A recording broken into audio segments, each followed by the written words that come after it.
आपके वक्त का। सर इशूज तो बहुत सारे हैं, वन बाय वन जो है वो स्टार्ट कर लेते हैं। तो सबसे पहले ये केसेस वाला इशू, क्योंकि ये रीसेंट है, इस पर सबसे बात हो रही है। और खान साहब मुसलसल एक फ्रेज यूज करें NRO 2, ये क्या केसेस इसी वजह से खत्म हो रहे हैं कि आप हुकूमत के अंदर हैं? खान साहब ने सच कब बोला है, मुझे ये बता दें, आखिरी सच उनका बता दें।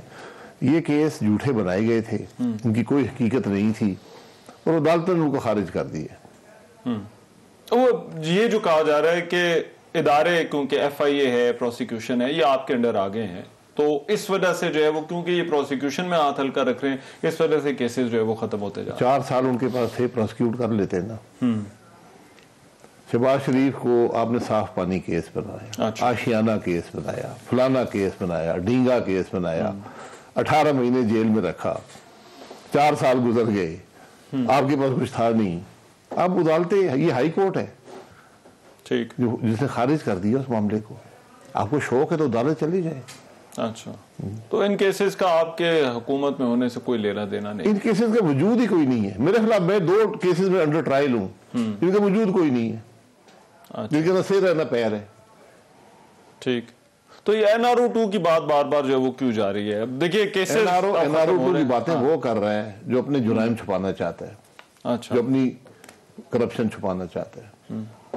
अगर शहबाज शरीफ के खिलाफ कुछ था, नवाज शरीफ के खिलाफ कुछ था, 9 साल मुशर्रफ साहब लगे रहे, उसके बाद आए इमरान खान साहब, शहबाज साहब 10 साल वज़ीर आला रहे हैं पंजाब की, कुछ मिला?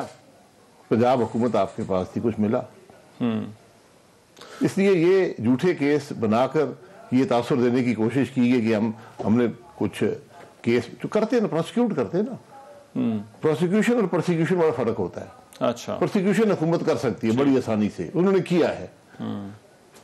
प्रोसिक्यूट करते, अच्छा, मगर ये जो देखिए नैब के, मैं भी कह देता हूँ जी, मैं भी कह देता हूँ इमरान खान की करप्शन छुपाने के लिए ये सब जो उसने किया है, ये सब उसके आपके सामने है। देखिए झूठ बोलने में देर नहीं लगती। अच्छा, NRO 2, NRO 3, NRO 4, NRO था क्या कभी ये पता है किसी को? खान साहब तो कहते हैं पहला खान साहब वही है जो कहते थे मुझे NRO देने को कहा जा रहा है, ये भी बात की हुई है उन्होंने।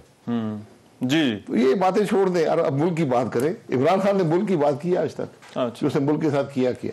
नैब के इदारे के हवाले से तो मुझे आपका मौक़िफ़ मालूम है, आप पहले मेरा मौक़िफ़ नहीं है, आप बड़ा क्लियर थे इस बारे में, आपका इस हवाले से बड़ा क्लियर कट जो है वो स्टांस जो है वो पहले भी रहा है। लेकिन कोई मैकेनिज्म तो जो है वो कोई एहतसाब का, अकाउंटेबिलिटी का हुकूमत को रखना पड़ेगा। जी बिल्कुल, स्टेट के पास होना चाहिए, मौजूद है, मौजूद FIA का इदारा है। आप फाइल करें, चार्जेस फाइल करें। आप चार्जेस के बगैर किसी को गिरफ्तार नहीं कर सकते।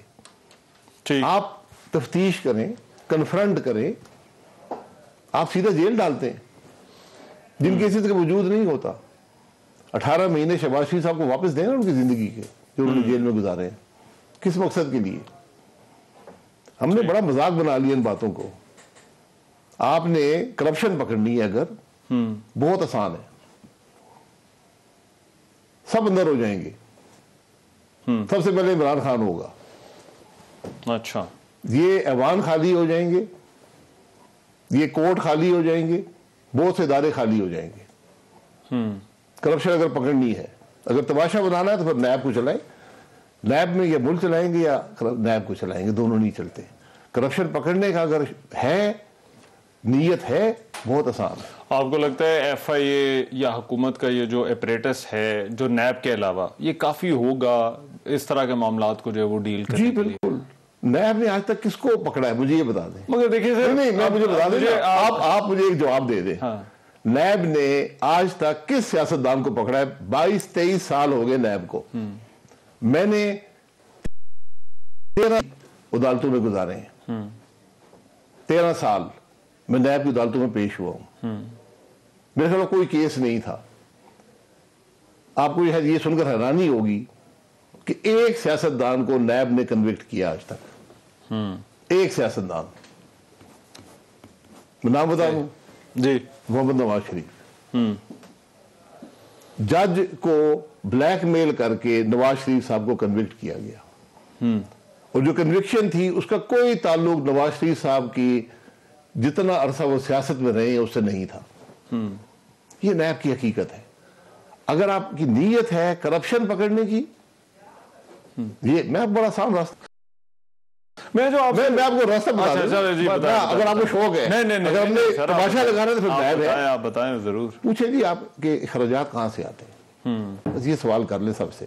अच्छा, सबसे यही सवाल होना जो सियासत में है पता चल जाएगा कि जो हुकूमत का नौकर है, जो इस मुल्क का जज है, उनसे ऑपोजिशन हुकूमत अक्रॉस द सबसे सरकार, फौज, जज, सबसे पूछे। अच्छा, कि आप जो खराजात कर रहे हैं ये कहां से आते हैं। ठीक, उस सवाल का जवाब जो आपको मिलेगा वहां से आपको पता चलेगा कौन करप्ट है और कौन नहीं है। और देखिए सर, मैं जो आपसे पहले पूछना चाह रहा था कि यहाँ पर जो हुकूमत के मातहत इदारे होते हैं, आपको भी पता है सूबाई हुकूमतों के मातहत एंटी करप्शन के इदारे हैं, अब उनका जो इस्तेमाल है, बहुत से ऐसी मिसालें मिलती हैं जहाँ पर ये महकमे जो है वो अपने सियासी मुखालिफिन के खिलाफ इस्तेमाल होते हैं। FIA की भी जो है वो अभी तो इल्ज़ाम यही है, पहले आप लोग भी जो है वो ये कहते रहे कि FIA को हमारे खिलाफ जो है वो इस्तेमाल किया जाता रहा है।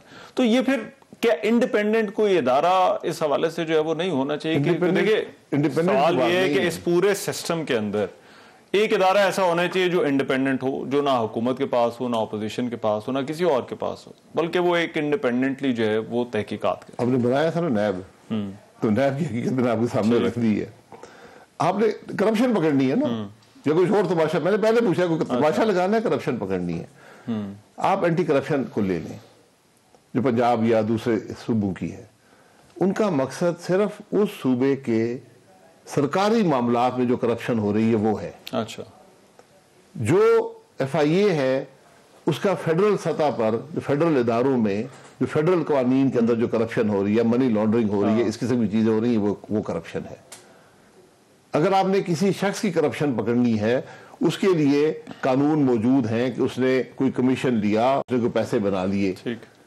अगर आपने मजमूई तौर पे करप्शन पकड़नी है तो FBR है और टैक्स के कानून है।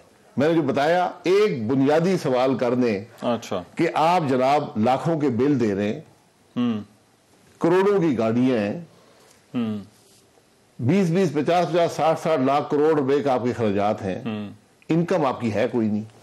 ठीक, ये होती है करप्शन। ठीक, इसमें मैं आपको फिर गुजारिश कर दूं, ये ऐवान भी खाली हो जाएंगे, अच्छा, ये इदारे भी खाली हो जाएंगे, ये बेंच भी खाली हो जाएगी। शायद साहब एक बड़ा इशू, क्योंकि आप साबिक वजीर आजम रहे हैं। मैं साबिक वज़ीर आज़म हूँ। साबिक वज़ीर आज़म हैं, आप वज़ीर आज़म रहे हैं। बहुत शुक्रिया। तो ये आर्मी चीफ की तैनाती वाला इशू अब गवर्नमेंट के सामने है, प्राइम मिनिस्टर शहबाज शरीफ के सामने है, तरीक़ेकार पर बात हो रही है, क्या इस पर ऑपोजिशन की या इमरान खान की कोई इनपुट हो सकती है इस इम्पोर्टेंट इशू के ऊपर? ये इशू नहीं है। अच्छा, ये एक अपॉइंटमेंट है जो हर 3 साल बाद आती है, और ये इख्तियार इस मुल्क का आईन जो है वो वज़ीर आज़म को देता है। इतनी बात है। अच्छा, इसमें आप इलेक्शन कराना चाहते हैं, रेफरेंडम कराना चाहते हैं, क्या कराना चाहते हैं, क्यों इस मामले को कंट्रोवर्शियल बनाया?